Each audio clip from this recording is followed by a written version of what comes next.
नमस्कार, आप देख रहे हैं एनआरआई मैटर्स टीवी न्यूज और मैं हूं श्वेता।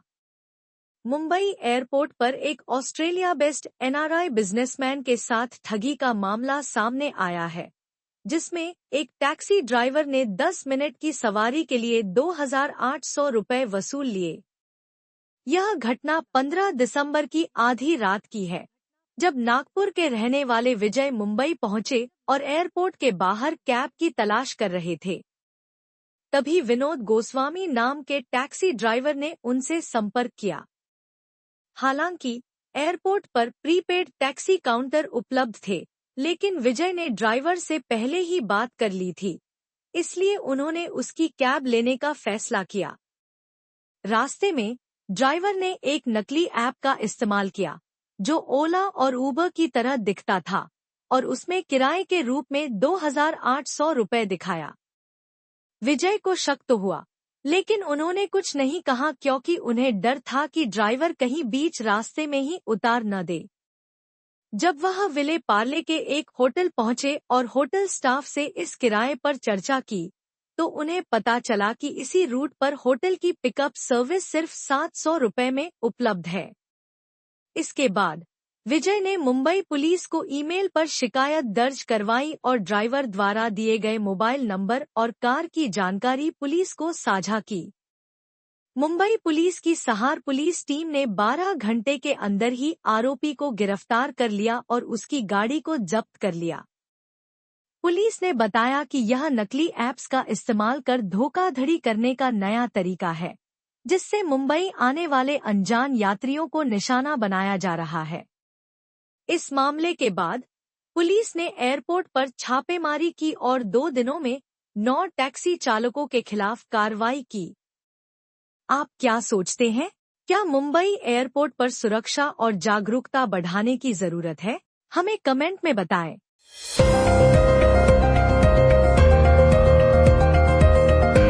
हमारी अगली न्यूज ऑस्ट्रेलिया से है, जहां मेलबर्न शहर से एक दर्दनाक खबर सामने आई है। हरियाणा के करनाल जिले के गक्सी गांव के रहने वाले नवजीत संधू की चाकू मारकर हत्या कर दी गई। 5 मई की रात को यह घटना तब हुई जब नवजीत एक किराए को लेकर हुए विवाद में मध्यस्थता करने गए थे। नवजीत मेलबर्न में एम.टेक की पढ़ाई कर रहे थे। घटना के समय उनका एक दोस्त किराए को लेकर झगड़े में फंस गया था और उसने नवजीत से मदद मांगी थी। नवजीत के पास कार थी, इसलिए वह अपने दोस्त की मदद करने वहां गए। जब नवजीत अपने दोस्त के साथ घर पहुंचे, तो उन्होंने अंदर से जोर-जोर से चिल्लाने की आवाजें सुनी। जैसे ही उन्होंने झगड़ा शांत करने की कोशिश की, एक आरोपी ने चाकू से उनके सीने पर वार कर दिया। इस हत्या के आरोप में भारतीय मूल के 2 भाई, 26 वर्षीय अभिजीत और 27 वर्षीय रॉबिन गर्टन को गिरफ्तार कर लिया गया है। न्यू साउथ वेल्स के गोलबर्न शहर में 7 मई की सुबह पुलिस ने इन दोनों आरोपियों को हिरासत में लिया। नवजीत का परिवार इस घटना से पूरी तरह सदमे में है। उनके एक रिश्तेदार, यशवीर, ने बताया कि नवजीत बहुत होनहार छात्र थे और जुलाई में भारत लौटने की योजना बना रहे थे।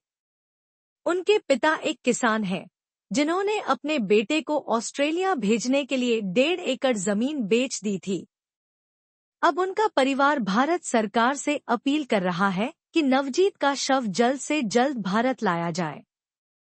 यह घटना भारतीय समुदाय के लिए एक गंभीर चिंता का विषय बन गई है। आप इस घटना के बारे में क्या सोचते हैं? क्या ऑस्ट्रेलिया में भारतीय छात्रों की सुरक्षा के लिए और सख्त कदम उठाने की जरूरत है? हमें कमेंट में बताइए।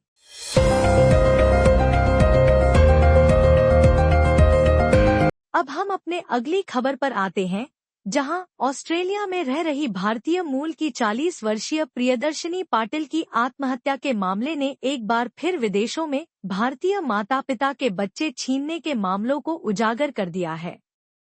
प्रियदर्शनी, जो मूल रूप से कर्नाटक के बेलगावी की रहने वाली थी, पिछले 3 सालों से अपने बच्चों की कस्टडी के लिए लड़ रही थी। प्रियदर्शनी और उनके पति का बेटा अल्सरेटिव कोलाइटिस नामक बीमारी से पीड़ित था, जिसके लिए वह न्यू साउथ वेल्स के एक प्राइवेट अस्पताल में 6 महीने तक इलाज करवा रहे थे। जब कोई सुधार नहीं हुआ तो उन्होंने मेडिकल ट्रांसफर की मांग की, लेकिन अधिकारियों ने इसे खारिज कर दिया। इसके बाद ऑस्ट्रेलियाई चाइल्ड प्रोटेक्शन एजेंसी ने उनके बच्चों को जबरन कस्टडी में ले लिया, यह कहते हुए कि उनकी बीमारी घर पर सही देखभाल न मिलने की वजह से बिगड़ी थी। प्रियदर्शनी और उनके पति ने इस फैसले को चुनौती दी, लेकिन उनके बच्चों को वापस नहीं किया गया। इस तनाव के बीच वह हाल ही में भारत लौटीं ताकि अपने पिता की मदद कर सकें, लेकिन 27 अगस्त को उन्होंने आत्महत्या कर ली। उनके द्वारा छोड़े गए सुसाइड नोट में उन्होंने अपने पड़ोसियों और New South Wales Department of Communities and Justice को अपनी जिंदगी बर्बाद करने के लिए जिम्मेदार ठहराया। अब भारतीय सरकार प्रियदर्शनी के बच्चों की वापसी के लिए ऑस्ट्रेलियाई अधिकारियों से बात कर रही है। प्रियदर्शनी का मामला उन कई एनआरआई माता पिता के लिए एक चेतावनी है जो अपने बच्चों को विदेशी चाइल्ड केयर सिस्टम के कारण खो देते हैं। आप इस मामले के बारे में क्या सोचते हैं? क्या भारत सरकार को ऐसे मामलों के लिए कोई अंतर्राष्ट्रीय समझौता करना चाहिए? हमें कमेंट में बताइए।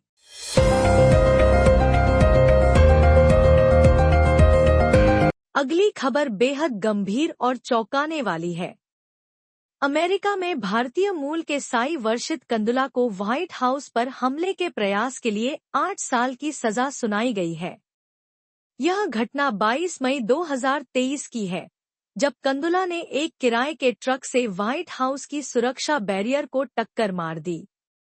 20 वर्षीय कंदुला, जो भारत के चंदानगर में जन्मा था और अमेरिका में ग्रीन कार्ड धारक था, ने स्वीकार किया कि उसका मकसद अमेरिका की लोकतांत्रिक सरकार को उखाड़ फेंकना और एक तानाशाही स्थापित करना था जो नाजी विचारधारा से प्रेरित थी।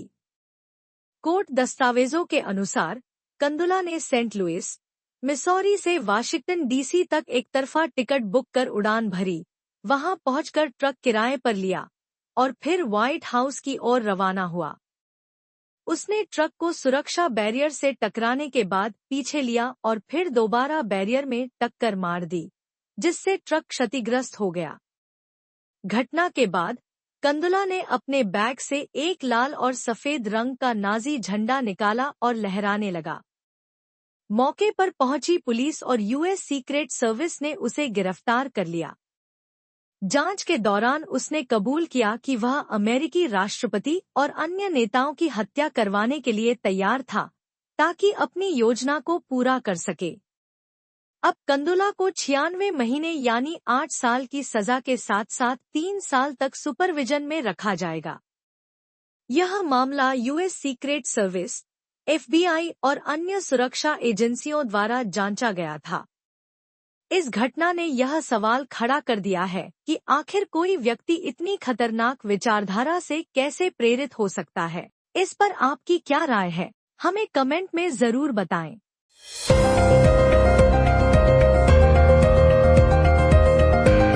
यदि आप हमारी एनआरआई मैटर्स न्यूज चैनल को किसी भी प्रकार की जानकारी या समाचार देना चाहते हैं, तो कृपया हमसे संपर्क करें।